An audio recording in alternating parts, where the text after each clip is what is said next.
One of the questions I get a lot of times from students and parents is, when should we be applying to college, right? So should I be doing early admissions, or should I do regular decision, or what? Can you kind of explain to some of the students that are going to be listening, what are the differences, and kind of how do you handle it on the college side when students are applying at different times throughout the academic year? Right.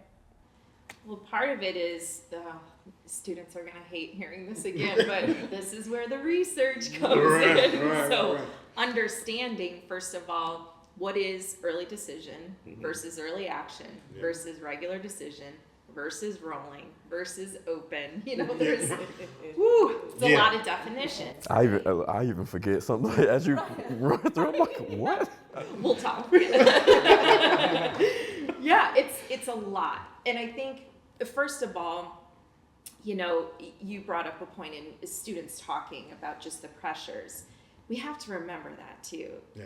Kids are going through a lot right now. So sometimes it's just taking a beat with students and saying, you have a lot going on and you're doing a great job and it's going to be okay. You know, let's take a breath. And this college search process is going to add to their schedule, but it should be fun as well. So trying to take that off and make sure they know that we're humans on this side who care about them. But yeah, understanding the difference. It has to be about the fit for you. It does not matter what your friends, your classmates are doing, what everyone says, how you should apply, when you should apply. It has to make sense for you. So a big example of that is early decision and making sure that students know ED is binding. That is a contract. That is your way of saying, I've done my research, I feel good about everything, I'm applying to one school only, and that is the school I want to go to. If we accept a student early decision, you are coming to our school. So that is a wonderful fit for some students. For others, it is a terrible idea. So you cannot just say, well, I have the best chance of getting in if I apply early decision, or my friend is doing that, so I'm going to do that too. You have to do what is best for you. And have those conversations with your parents or guardians, and know that you and your family have talked through that too, so that you are truly finding the best fit as you go through that process too. So when to apply, research, here we go again. Have a list, a spreadsheet on their phone. It doesn't matter, but know the schools you're applying to, what are the deadlines? What application do they require? Is there a separate application for scholarships? What are those deadlines? When do I apply for financial aid? What is financial aid? All of these layers. It's hard to keep track. Like Kevin said, we start to forget some of these dates and deadlines. You have to keep that at the forefront and make the decision that is best for you. Perfect. I would just like to add, one of the tools that high school counselors use a lot that has a checklist in there, financial aid deadlines, and financial aid, that's another thing that makes my hair raise a little bit.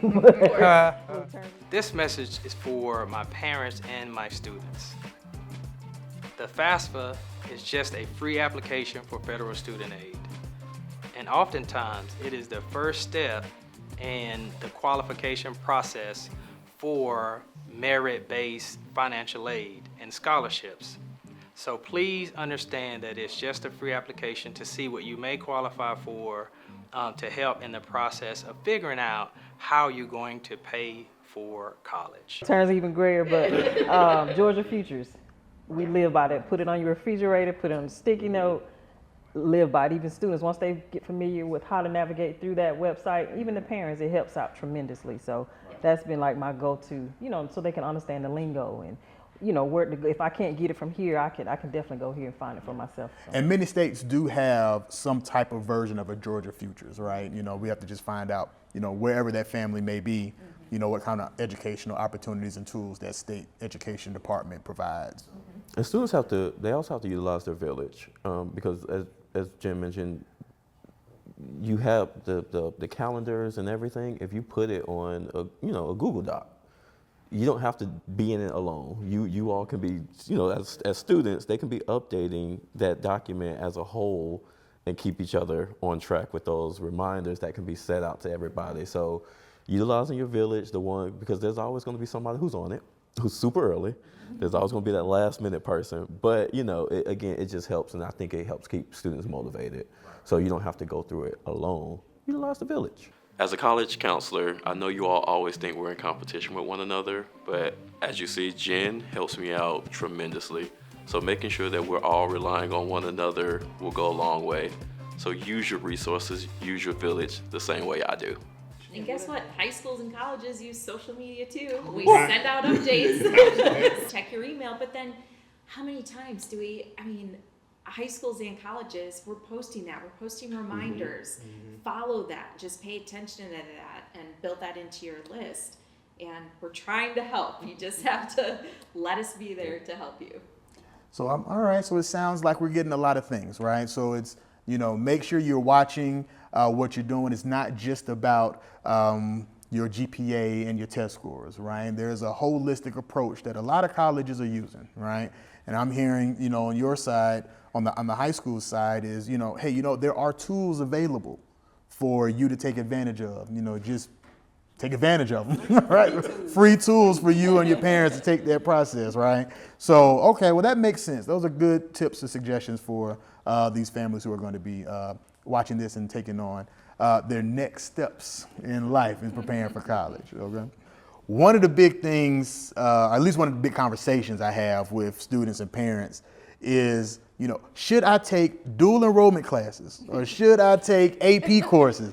Which one should I take? We never get that question. Right. So I kind of wanted to see from both sides, the high school side and the college side, what advice is being given to students and kind of where do you see the value in AP and where do you see the value in dual enrollment? Well, I definitely think there's value in both. Of course, you're giving students the opportunity to take more rigorous courses for one, and then they're getting access to college, getting prepared for that. And then, and parents love the idea of paying less on tuition. Right. They love that. But the biggest, that's the biggest thing with me, just looking at those opportunities for the students. But then the students have to still ask themselves that question, can I handle that?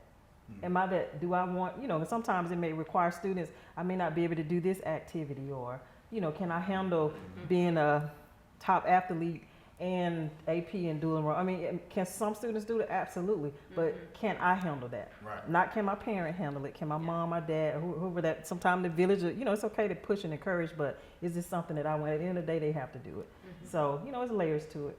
Okay. It's definitely layers to it. Okay. And I typically start with the why behind it, that is individual to the student, right? So why take AP? What type of institutions do you want to ultimately apply to? What's the right fit for you? Because if they, say, hey, look, I'm trying to get out early, I'm trying to graduate quickly, I know what I want to do, I'm going to work in this area with my parents or whatever the case may be, then AP might not be the best course of action for them. If they want to save on money and earn credit that way, AP may not be the best option for them. So it depends first on the student and how they plan to use it. Dual enrollment allows you to take a course where you gain credit for college, and also it covers a requirement for high school. Advanced placement courses have strong academic equivalency in terms of preparing you for what a college classroom rigor and experience feels like. So advanced placement is geared to prepare you for the rigor of a college course, and it has a standard academic equivalency that is both national and international. And then we want to start building and encouraging and making sure they got strong awareness of what it does for them. With the AP, understanding that this academic equivalency is going to prepare you so when you get to the institution, you're able to stay and be successful. And everybody needs training and development in that area. And I just want to add too, and sometimes I know, dual enrollment, all of that has changed over the last few years in terms of when they can apply and go Yes. to dual enrollment. One of the biggest challenges, as a counselor, parents is like, you mean my child is going to be on campus with college students? Yes. Yes, they are. Grown adults, yes. So you have to, it's layers to that. Of course, in some, schools, they may bring the college to the college professors to the campus. So it's a variety. So asking those questions to see, can my child, handle that? Can they drive themselves? I know my son, I had to make that to help, work with him to make that decision. He had to drive a little bit further. And the first day he went, I was like, yes, he made it back. Second day, okay, we can do, but it as both ends, It's a transition. Yeah, it's the transition. So can you handle that? Yes. Can you handle it? Yeah, and if you don't want to track this location, you can always do virtual options too. Because they do have virtual options, I guess, for dual enrollment. So that's the other thing that I think they Are we forget gonna talk about. about They get the helicopter options. parents? I was one of those too, yeah. We're definitely getting Now into that I'm looking at you. But on the college side, how are you viewing dual enrollment versus AP at your particular colleges? So it goes back to what I was saying earlier about preparation. If you're already prepared for the rigor of what college is going to offer, you're already like pushing yourself, and also understanding your schedule that you have to operate between sports and your clubs, but also take on these courses that are a little bit tougher. That's going to take a little bit more time to study. You're going to have to read a little bit longer. If you can do that, then you're going to be well prepared for our institution. That's what we look for when it comes to those students, but we also, again, have an understanding of what's available. So all students don't have the same availability, so they might be limited. And at that point, how did you take advantage of not possibly taking on AP courses? Did you do more outside of your school that kind of added to that, your overall academic profile?